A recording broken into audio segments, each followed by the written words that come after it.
At sa araw nga na ito, iba naman ang naisip naming ibenta. Dito nga ay nakikita nyo na bumibili kami ng props sa tindahan. Habang bumibili kami ng Big Bro ay naisipan na nga namin bumili ng props dito sa tabing tindahan. Katabi nga lang pala ito ng bilihan ng Big Bro. Eto nga, at kung makikita nyo ay paalis na kami. Dahil nakabili na kami ng props na gagamitin namin sa pagko-content. Paalis na nga kami dito nang mapansin ng kapatid ni Kirby na si Terence yung video. At bumalik nga ulit kami sa SM dahil dito namin naisipan na gawin ulit yung content. At eto na nga, at di na ako nagdalawang isip na lapitan yung dalawang babae at matanong kung pwede ba sila maabala saglit para sa content. Binentahan nga pala namin sila ate ng candy sa halagang 10 pesos. Talagang nagulat sila dahil naman nabili namin ng candy na ito sa halagang 7 pesos. Kita naman sa mukha nila ate, nagulat sila dahil sa presyo nito. At eto na nga, hindi na nagdalawang isip si ate na bayaran ng aming paninda para makaalis na sila. At eto na nga, hindi ko akalain na hindi pa pala sila aalis para makipagkwentuhan sa amin. Napakabait nga pala nila ate, kaya ate, shoutout sa inyo. At eto na nga, pagkatapos namin sila suklian ay nagtanong na sila kung ano ba yung aming page. At hindi pa nga po kami magkaintindihan dito dahil sa sobrang ingay sa SM. Eto na nga, pagkatapos kong ibulong kay ate ang aming page ay dali-dali na silang umalis. Thank you so much nga po pala ate sa pagbili at nice to meet you po. Dito nga pala ay konting lakad pa lang namin ay nakakita na agad kami ng pangalawang bebentahan. Syempre sinuwerte kami dahil napakabait nila ate. At tara, samahan nyo kami para pakinggan yung mga reaksyon nila ate. Po yung ano ng gamit. Bibili niyo po ba ito sa nangangalagang 10 piso? Para po sa content. 10 pesos po. Yes.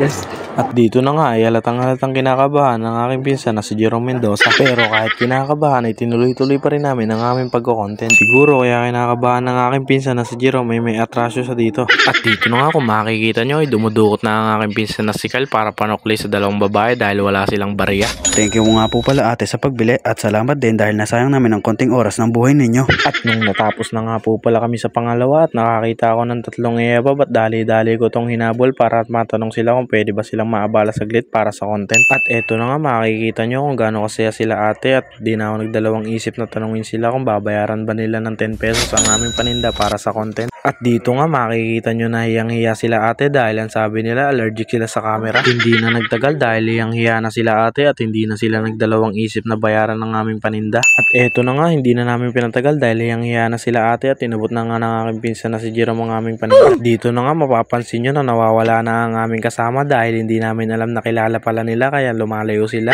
At dito na nga ay nagambagan na kami sa panukli para makaalis na sila ate. At nang maiabot ng aking pinsan na si Jerome ang kanilang sukli ay dali-dali silang umalis.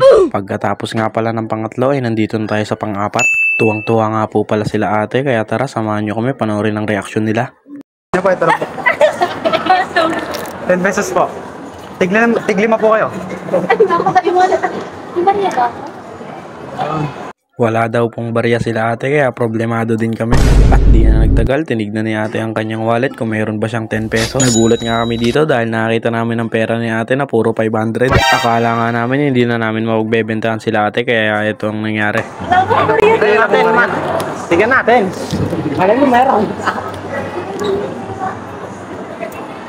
Ganun. Tingnan mo yung 20 kanina. Yung 20 kanina. 35 wala na. Eto na nga, dumukot na ang aking pinsan na si Kyle para tingnan kung abot ba yung kanyang barya para panukuli kay ate. Problemado nga kami dito dahil kulang yung panukuli namin kila ate. Para mabentahan namin sila ate, gumawa kami ng paraan at nag-ambagan kami para sa sukli ni ate. Hindi na nga nagtagal at inabot na ng aking pinsan na si Jerome ang aming paninda at sukli ni ate. Buti na lang talaga ay nagawa namin ng paraan para hindi masayang ang paglapit namin kila ate. Sa susunod nga na nilapitan namin, napalaban kami dahil hindi nantyalan sila ate. Dito nga guys ay inalok na namin sila at nagtanong si ate kung ano ba ang aming paninda. At nung makita ni ate ang aming paninda, ito ang reaksyon nila. Sige po, wag po kayo mahiya. Sige po. Dito nga kung makikita nyo ay naghahanap si ate ng 20 pesos dahil dalawa daw ang bibilin nila. Kaya tara, panoorin natin. 10 pesos. 10. Ay, dalawa po. Meron po po. Dalawa po pa. Ano pangalan niyo ate? Saijan. Kayo po. Wala, ayaw din. Dito na nga ay tinanong na ng aking pinsan na si Jerome kung ano ba ang kanilang pangalan.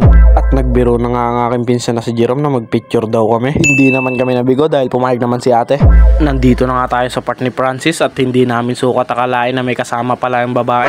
Naging nonchalant nga si Francis dahil hiyang-hiya siya dito. Halos hindi na nga siya magsalita at ang aking pinsan na si Jerome na lang ang nagsasalita. Nung makita ni kuya ang aming paninda, natawa siya at hindi na siya nagdalawang isip na bayaran ito.